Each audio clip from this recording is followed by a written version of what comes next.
நிறைய பேர் 99 வருடம் கூட குத்தகைக்கு எடுத்துப்பாங்க. அது நிலம், ஃபேக்ட்ரி அது மாதிரி விஷயத்துல இருக்கும். ஆனால் பெரும்பாலும் வீடுகளை யாரும் 99 வருடத்திற்கு குத்தகைக்கு கொடுத்ததாக நாம் கேள்விப்பட்டதில்லை. சரிங்களா? இப்போ குத்தகைக்கு கொடுக்கிறவங்க என்னென்ன மாதிரியான நடைமுறைகளை பின்பற்றுவாங்க அப்படின்னு பார்த்தீங்கன்னா, அவங்க முதல்ல குத்தகைக்கான பணத்தை நிர்ணயம் செஞ்சுப்பாங்க.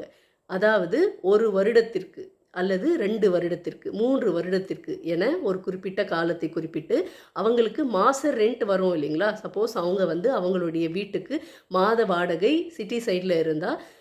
20,000 என்று அவங்க ஃபிக்ஸ் பண்ணி வைத்திருந்தால், அந்த 20,000ஐ அவங்க 3 வருடத்திற்கு குத்தகை குடுக்குறாங்க அப்படின்னா, 3 வருடம் இன்ட்டு 20,000 அதை கணக்கிட்டு மொத்த தொகை எவ்வளோ வருமோ, அந்த தொகையை நீங்கள் கண்டிப்பாக எங்களுக்கு குத்தகை அமௌண்ட்டாக குடுத்துடணும்.